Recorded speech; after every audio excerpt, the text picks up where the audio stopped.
സ്ത്രീയും പുരുഷനും പരസ്പര പൂരകങ്ങളാണെന്നാണല്ലോ പറയപ്പെടുന്നത്. അപ്പം വിവാഹത്തിലും ഒന്നൊന്നിനേക്കാൾ താഴെയോ മേലെയോ അല്ല, രണ്ടുപേരും പരസ്പര പൂരകങ്ങളാണെന്ന് തന്നെയാണല്ലോ. പക്ഷേ നമ്മുടെ കുടുംബങ്ങളിലും ജോലി സ്ഥലങ്ങളിലും ഒക്കെ പുരുഷ മേധാവിത്വം അല്ലെങ്കിൽ അങ്ങനെയുള്ള കാര്യങ്ങൾ നടക്കുന്നുണ്ട്. അതായത് എല്ലാ കാര്യത്തിലും പുരുഷന് കൂടുതൽ മേധാവിത്വം അല്ലെങ്കിൽ പുരുഷന് കൂടുതൽ പ്രാധാന്യം ലഭിക്കുന്നുണ്ട്. ഇതിനെപ്പറ്റി പിതാവിന്റെ അഭിപ്രായം എന്താണ്? ഹെൽന ചോദിച്ചത്, സ്ത്രീയെയും പുരുഷനെയും ദൈവം തുല്യതയിലാണ് സൃഷ്ടിച്ചത്, അവർ പരസ്പര പൂരകങ്ങളായിരിക്കണം എന്ന് ദൈവം ആഗ്രഹിച്ചു. എന്നാൽ ഇന്ന് പലപ്പോഴും പുരുഷ മേധാവിത്വം വളരെ പ്രകടമാണ് എല്ലാ മേഖലകളിലും. അത് എനിക്ക് തോന്നുന്നു പുരുഷന്മാർ അതിനോട് പൂർണ്ണമായി യോജിക്കാൻ വഴിയില്ല. സ്ത്രീകളെ പേടിച്ചാണ് പല പുരുഷന്മാരും ജീവിക്കുന്നത് എന്ന് പല പുരുഷന്മാരും പറയാറുണ്ട്. സ്ത്രീകൾ, പ്രത്യേകിച്ച് നമ്മുടെ രാജ്യത്ത് സ്ത്രീകളുടെ സംരക്ഷണത്തിനും സുരക്ഷയ്ക്കും വേണ്ടി അനേകം നിയമങ്ങളും വകുപ്പുകളുമുണ്ട്. ഇന്നാൾ ആരോ പറയുന്ന കേട്ടു 32 വകുപ്പുകൾ സ്ത്രീ സുരക്ഷയ്ക്ക് വേണ്ടി തന്നെയുണ്ട്. അതേസമയം പുരുഷ സുരക്ഷയ്ക്ക് വേണ്ടി ഒരു വകുപ്പുമില്ല എന്ന് പറഞ്ഞു. അതായത് നമ്മളുടെ, പക്ഷേ ഹെൽന പറഞ്ഞത് ശരിയാണ്, നമ്മുടെ സമൂഹം ഒരു പേട്രിയാർക്കൽ സൊസൈറ്റിയാണ്. എന്ന് പറഞ്ഞാൽ ഒരു പുരുഷാധിപത്യത്തെ ഇഷ്ടപ്പെടുന്ന, അല്ലെങ്കിൽ അതാണ് അതിൻ്റെ ശരിയായ രീതി എന്ന് ചിന്തിക്കുന്ന ഒരു സമൂഹമാണ് എന്നുള്ളത് സത്യമാണ്. അത് വിവാഹവുമായി ബന്ധപ്പെട്ട് വരുമ്പോൾ പല മേഖലകളിലും ഇത് പ്രകടമാണ്.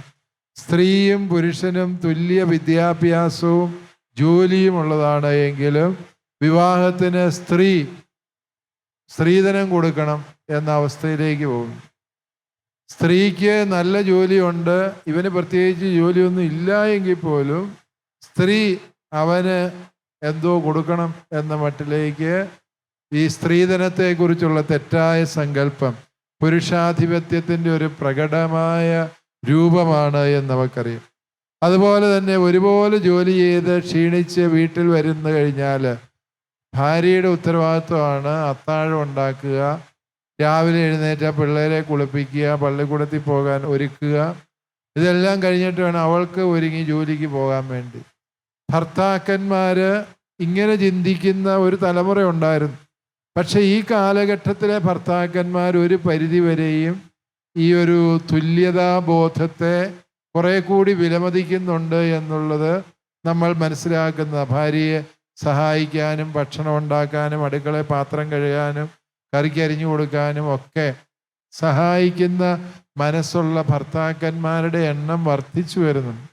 അതുകൊണ്ട് ഹെൽന സംഗതികൾ വളരെ ഗുണകരമായിട്ടാണ് പരിണമിക്കുന്നത് എന്നുള്ളത് സത്യമാണ്. ഇവിടെ പുരുഷന്മാർ മനസ്സിലാക്കേണ്ട ഒരു യാഥാർത്ഥ്യമുണ്ട്. സ്ത്രീയെ ഒരർത്ഥത്തിലും പുരുഷനേക്കാളും താഴ്ന്നവളോ ബലഹീനയോ അല്ല. അങ്ങനെ ചിന്തിക്കുന്ന മനുഷ്യരുണ്ട്. സ്ത്രീയെ അബല എന്നാണ് ബലം ഇല്ലാത്തവൾ എന്നൊക്കെ വിളിക്കുന്ന ഒരു പാരമ്പര്യം നമുക്കുണ്ട്. പക്ഷെ അത് ശരിയായ രീതിയല്ല.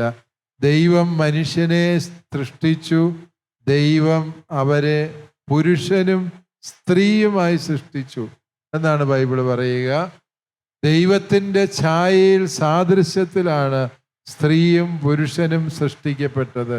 സ്ത്രീയും പുരുഷനും ചേരുമ്പോഴാണ് ദൈവത്തിൻ്റെ യഥാർത്ഥ സാന്നിധ്യം ഈ ഭൂമിയിൽ ഉണ്ടാകുന്നത് എന്ന് നമ്മൾ മനസ്സിലാക്കും.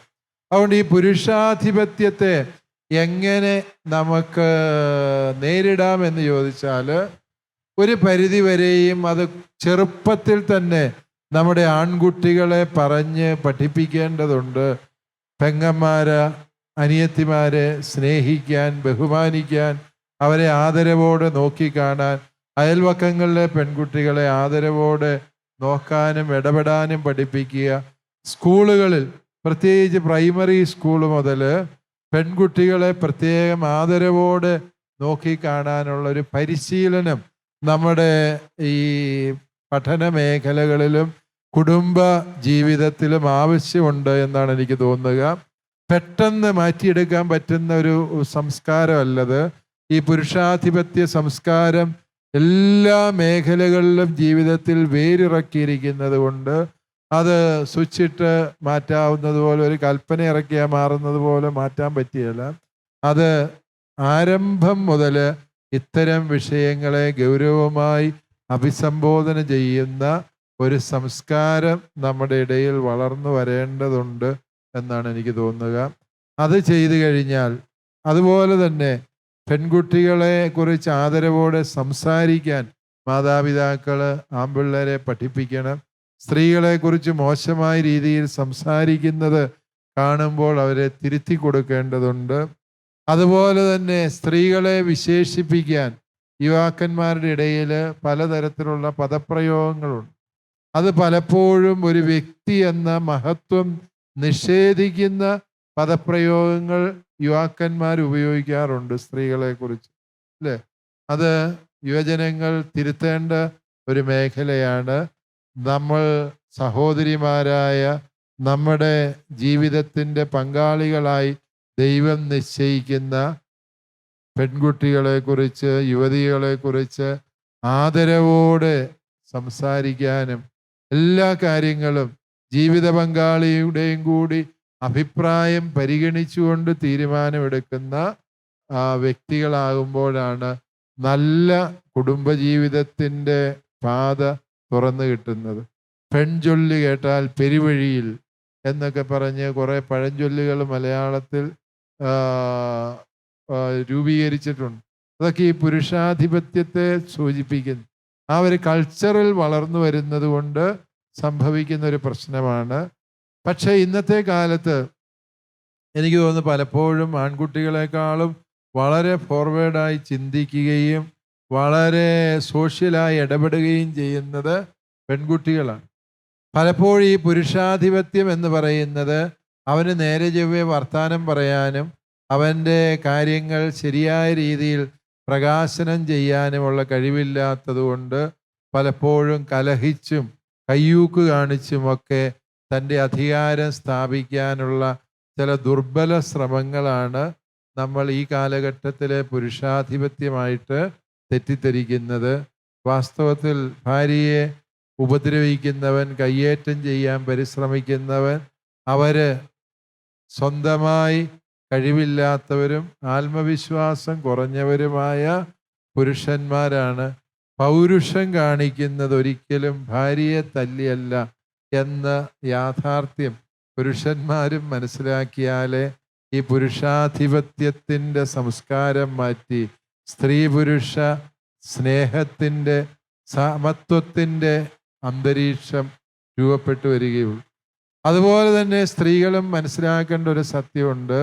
ഭർത്താവിനെ ആദരിക്കുന്നത് ഒരിക്കലും സ്ത്രീത്വത്തിന് കുറവായ കാര്യമല്ല. ഭർത്താവ് പറഞ്ഞൊരു കാര്യം അനുസരിക്കുന്നത് എൻ്റെ സ്ത്രീത്വത്തിന് എന്തോ കുറവ് സംഭവിച്ച കാര്യമാണ് എന്ന് ചിന്തിക്കേണ്ട കാര്യമില്ല. ഒരുതരം അതിരുവിട്ട ഫെമിനിസം, അതും കുടുംബജീവിതത്തെ ദോഷകരമായി ബാധിക്കുന്നുണ്ട് എന്നുള്ള സത്യം സ്ത്രീകളും മനസ്സിലാക്കിയിരിക്കുക. രണ്ടുപേരും പരസ്പര പൂരകങ്ങളായി വർത്തിക്കുമ്പോഴാണ് കുടുംബജീവിതം അനുഗ്രഹീതമാകുന്നത് എന്ന സത്യം നമ്മൾ ഓർക്കും.